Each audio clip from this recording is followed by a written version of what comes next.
Aujourd'hui, la technologie augmente considérablement les capacités de l'être humain.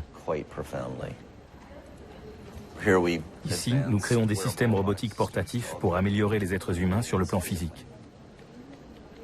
Dans le laboratoire que je dirige au MIT, nous développons la science des systèmes intégrés humains-machines. Nous fabriquons des pieds, des chevilles, des genoux, des hanches.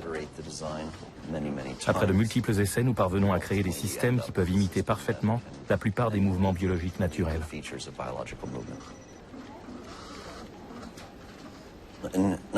En 1982, j'ai eu un tragique accident de montagne et mes deux jambes ont été amputées juste en dessous du genou à cause des dommages causés au tissu par le gel. J'étais donc motivé naturellement pour développer des prothèses.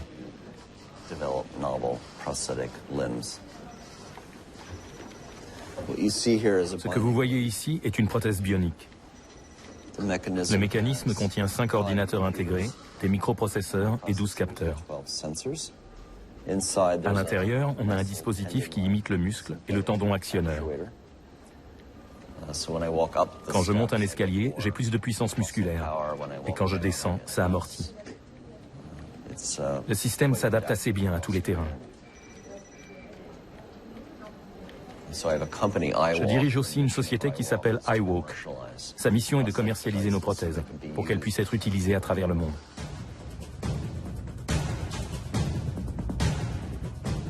I lost my leg in Baghdad, Iraq. I was a staff sergeant.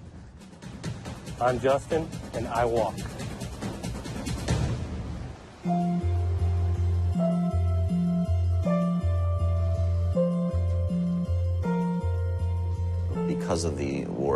Avec les guerres en Irak et en Afghanistan, à cause du nombre de soldats qui reviennent blessés, il y a maintenant quantité de fonds du gouvernement disponibles pour les recherches sur les prothèses.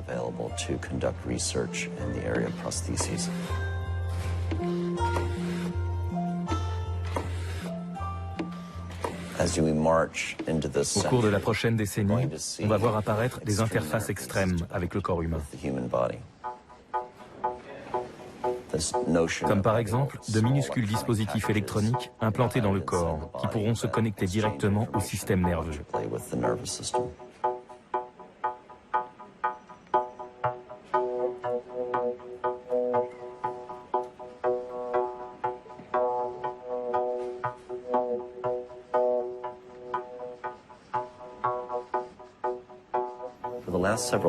Ces dernières années, de nouvelles disciplines se sont développées et contribuent à l'évolution des prothèses.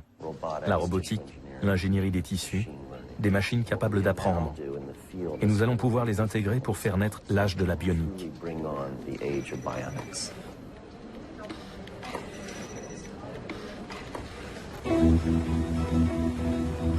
Pour nous soigner, nous réparer, nous avons depuis longtemps déjà laissé les machines s'immiscer dans nos corps.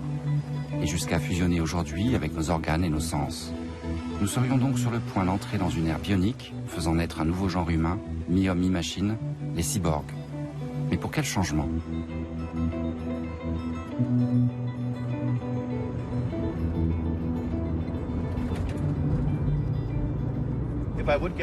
Si j'avais pu retourner travailler en Allemagne, je l'aurais fait. Mais je n'avais qu'un post-doctorat là-bas, dans mon laboratoire de biochimie. Et maintenant, je suis vraiment trop vieux pour rechercher un travail en Allemagne.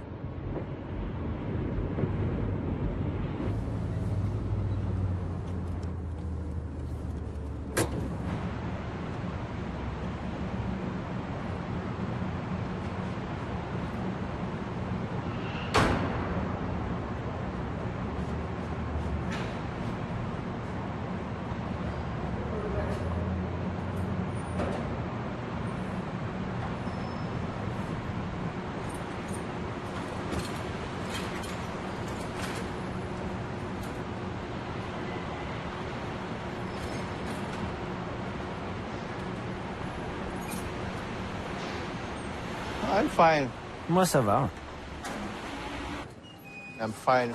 Je suis bien dans ma tête. Tout dépend de la perception que l'on a de soi-même. Ce n'est pas pareil pour les amputés et pour les gens comme moi, victimes de la thalidomide.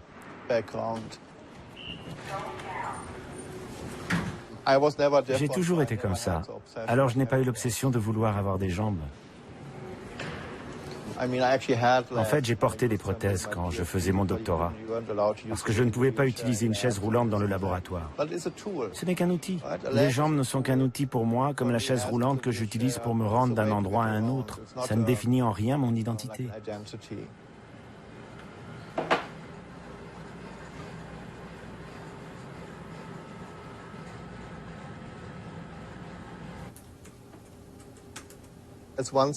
C'est une chose d'avoir des jambes artificielles pour marcher.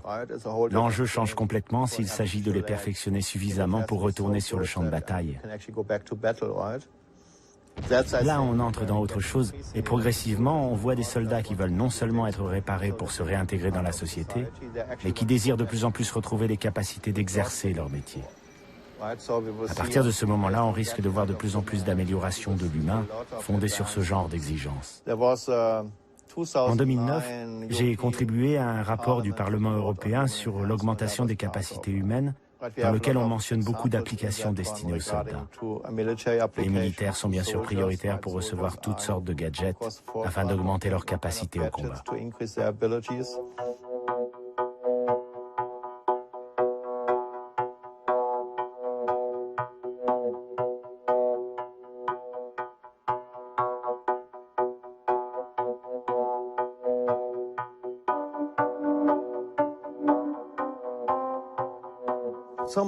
La plupart des tests sont d'abord menés sur des handicapés parce qu'avec eux, c'est plus facile de susciter l'attention.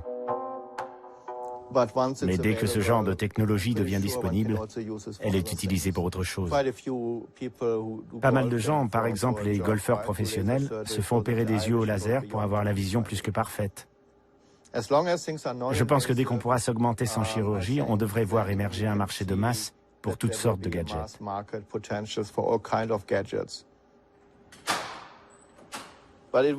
Mais ça ne sera jamais accessible à tout le monde. Si vous êtes pauvre, comme le sont la plupart des handicapés, j'imagine que vous aurez peu de chances d'y avoir accès.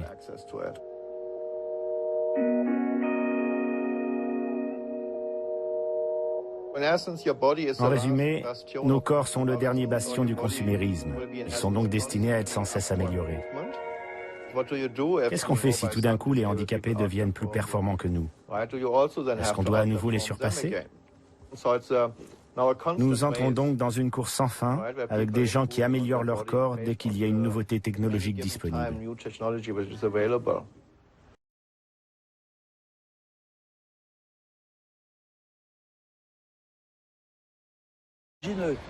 On a déjà réussi des prouesses qui font rêver. On a par exemple greffé des microprocesseurs à un patient qui est tétraplégique aux États-Unis. Ça lui permet de commander par la pensée son ordinateur.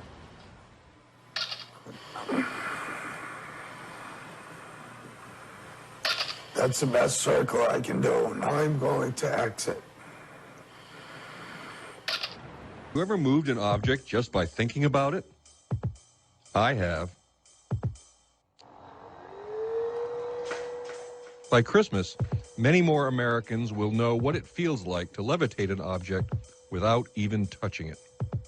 Two new toys are making real the dream of the ages, mind over matter. The harder you concentrate, the faster the fan rotates, and the higher the ball rises.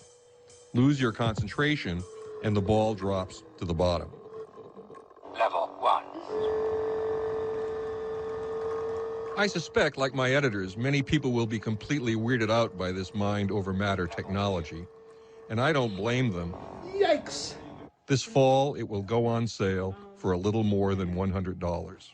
200 years from now, we'll look back and say, this is where it all began. I'm Joel Garrow with The Washington Post. Je travaille avec Tom depuis 8 mois.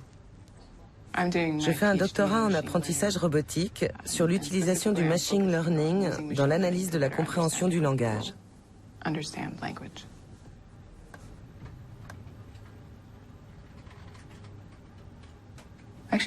fait, je travaille pour Google. Les ordinateurs sont très bons pour traiter les données. Google a beaucoup de données et ils ont besoin de gens qui sont spécialement formés pour extraire des modèles à partir d'une énorme quantité d'informations. Mon domaine de recherche est le cerveau, mais nos algorithmes sont applicables à toutes sortes de données.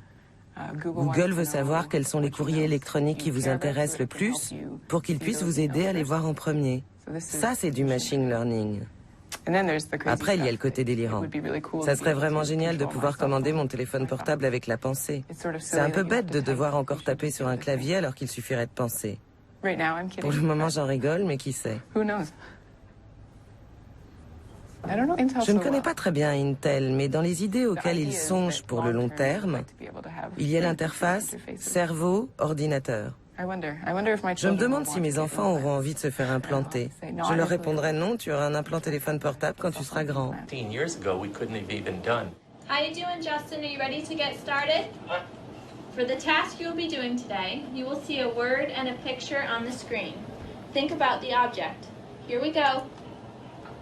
Le scanner sonde son cerveau une fois par seconde.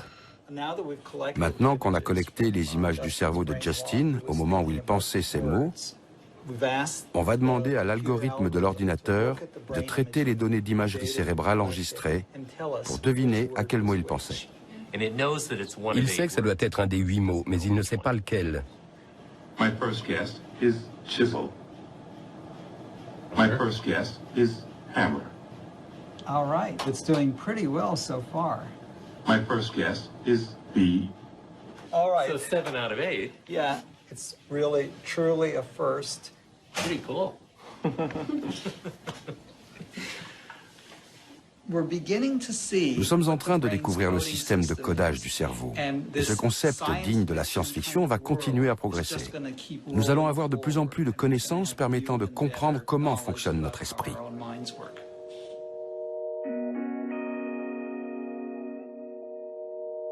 Les premières machines IRM sont apparues dans les années 80. Maintenant, il y en a des dizaines de milliers partout dans le monde. Et quelques-unes d'entre elles, quelques centaines, peut-être 1000, sont utilisées aujourd'hui pour étudier le processus de la pensée. Beaucoup de secteurs et d'institutions de notre société vont certainement, peut-être très bientôt, pouvoir bénéficier de ces nouvelles connaissances que nous développons au sujet du fonctionnement cérébral.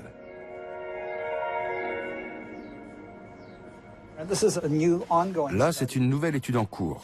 Maintenant, on s'attaque aux émotions. Ce qu'on essaie de faire, c'est de comprendre les dimensions des représentations émotionnelles. Y a-t-il des entreprises intéressées? Oui. Imaginez, on pourra enseigner avec cet appareil pour voir si l'instruction est acquise ou pas.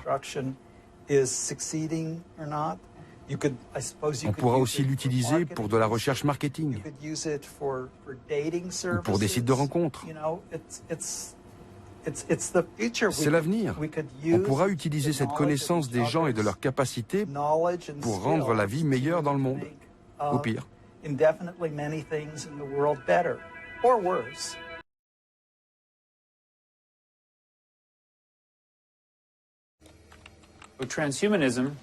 Le transhumanisme, c'est l'idée que les humains et la technologie sont en train de fusionner et que les humains vont devenir plus que ce qu'ils sont biologiquement, car ils vont utiliser de nouvelles technologies et de nouvelles sciences afin de se transformer pour aller au-delà de leur moi naturel, historique et biologique. Dans la décennie à venir, ces téléphones portables qu'on utilise vont disparaître à l'intérieur de nos vêtements. Nous les porterons au dos de nos mains, avec des afficheurs en cristaux liquides organiques, si minces qu'ils ne pèseront pas plus que ma montre. Nous pourrons constamment savoir ce qui se passe autour de nous. Nous pourrons échanger avec nos ordinateurs et ils nous répondront. Vous pourriez me dire, moi je ne me poserai jamais un implant, une puce, à l'intérieur de mon corps, parce que je ne me sentirai plus moi-même, parce que je veux rester naturel. Eh bien, laissez-moi vous convaincre. Je prends par exemple une puce électronique que vous seriez susceptible d'implanter à l'intérieur de votre corps d'ici 10 ans. Une puce qui pourrait transmettre, surveiller à distance ma biochimie pour savoir instantanément si je suis en train de consommer trop d'aliments industriels ou si j'ai un excès de sucre. Elle saurait exactement combien de sucre j'ai dans le sang. Cette puce pourrait dialoguer avec mon portable, avec mon ordinateur, avec mon environnement et m'aider à me nourrir plus sainement. Quand j'aurai un niveau de cortisol trop élevé, mon frigo me préparera un jus de fruits sur mesure qui me rééquilibrera et m'aidera à réduire mon niveau de cortisol. Ma puce parlera à mon frigo, qui parlera à mon portable, qui me forcera à sortir pour faire de l'exercice pendant 20 ou 30 minutes afin de réduire mon cortisol de moitié. Et si j'arrive à prouver qu'en implantant une telle puce chez une souris ou un rat, ils vivent 50% de temps en plus, je pense qu'un grand nombre de gens se laisseront convaincre de l'essayer.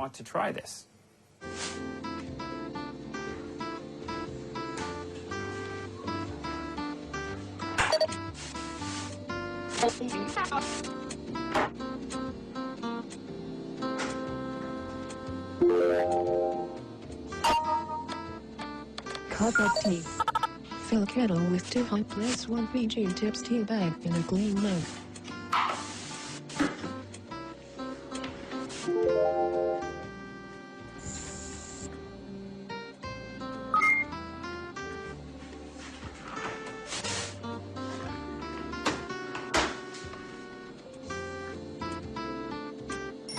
Carefully pour boiling water into the mug.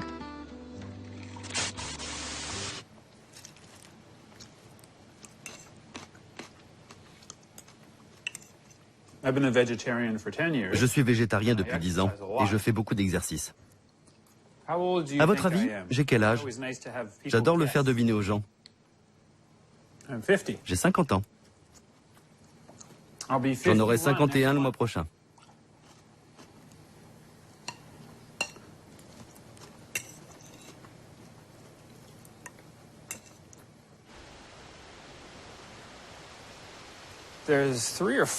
Il y a 3 ou 4 grands scénarios possibles. Le premier, c'est l'échec, ou la catastrophe qui va arriver. Un autre, ce serait qu'on transcende, qu'on aille au-delà de nos limites actuelles et qu'on devienne autre chose. Et puis le troisième, c'est l'idée qu'on patauge. 3 pas en avant, 2 pas en arrière, 3 pas en avant, 2 pas en arrière. La plupart du temps, ça ne ressemble pas au progrès. C'est la danse de l'évolution. Exactement ce que nous faisons. Mais nos machines, elles, sont en train de se transcender. Nos machines sont en train de se réveiller. Elles ne sont pas encore suffisamment intelligentes pour sentir des émotions. Nous, leurs concepteurs, ne savons pas encore construire des machines qui peuvent ressentir. Mais nous allons y arriver. Parce qu'on commence à comprendre les mécanismes qui créent les émotions dans le cerveau humain. Quand on les introduira à l'intérieur des machines, non seulement elles pourront penser, mais elles pourront aussi ressentir. Et quand elles se réveilleront, on ne les considérera pas comme différentes de nous. On les verra comme des extensions intimes de nous-mêmes. Et nous deviendrons elles. Cela me paraît être le scénario le plus probable d'un monde au-delà de l'humanité. Ce sera toujours de la vie. Tous les éléments de l'humanité seront encore présents, mais ce sera post-biologique.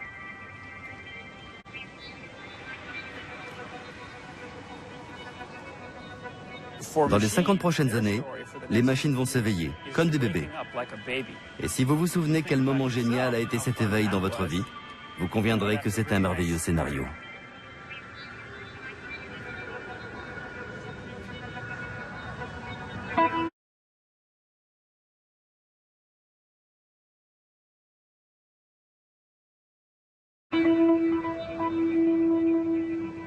While he's here, he has been called the rightful heir to Thomas Edison. His new book is entitled The Singularity is Near, When Humans Transcend Biology. I read your book, some of the most frightening and yet hopeful stuff I've ever read.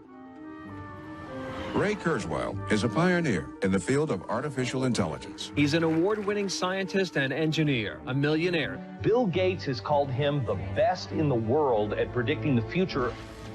Inventor Ray Kurzweil thinks that one day humans may be able to live forever. We come back to this book, but the singularity is near. What does singularity mean? When you say the singularity is coming, what does that mean exactly? And that's what you mean by the term singularity? What is singularity? Si on revient 500 ans en arrière, en un siècle, il ne se passait pas grand-chose. Maintenant, tout change en 6 mois seulement. La technologie se nourrit d'elle-même et va de plus en plus vite. Dans presque 40 ans, le rythme des changements sera tellement rapide que vous aurez du mal à le suivre. À moins d'améliorer votre propre intelligence en la fusionnant avec la technologie intelligente que nous sommes en train de créer. Ce sera une transformation si profonde. On a emprunté ce terme à la physique. On l'a appelé la singularité.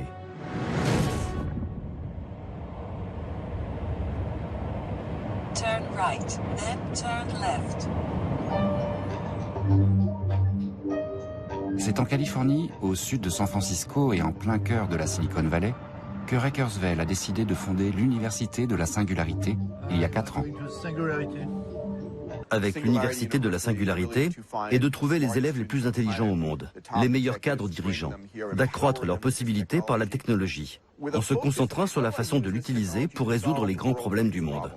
Les grands défis à relever que sont l'eau, l'énergie, l'éducation, la santé, la démocratie, etc. On a donc sélectionné un ensemble de domaines. L'intelligence artificielle, la robotique, les matériaux nano, la biotech et la bioinformatique, les systèmes de réseau informatique, la médecine, tous ces domaines qui sont en train de progresser et transforment le monde dans lequel on vit. Nous les formons dans ces domaines, puis nous les aidons à comprendre comment ces technologies peuvent changer leur entreprise pour atteindre des objectifs beaucoup plus ambitieux que jamais auparavant. Living things are a type of computer. They are protein-based computers, and they compute with chemicals. But they compute. It's just a free living computer, a computer that can calculate and duplicate. It's opening the door to really reprogramming every living creature and every product that a living creature can make. And you basically get biodiesel and Jet A and et cetera just by engineering a microbe. It's really cool. This opens up a new shadow tree of life. But this is a tree of life that doesn't evolve through natural selection. It evolves through human intention. What's really going to push synthetic biology forward? It's you guys. There's no end to it. None. It just gets more computing. Well, there'll be more and more biotechnology. Thank you. Cette bague vient du MIT. C'est la graduate, comme on l'appelle. Je l'ai reçue à la fin de mon master. Celle-ci vient de l'Université de la Singularité. Là, vous pouvez lire Nano Info Bio. Ça, c'est l'année que j'ai passée à l'Université de la Singularité. C'est écrit en binaire. Là, c'est une fusée. Son trajet exponentiel symbolise le progrès.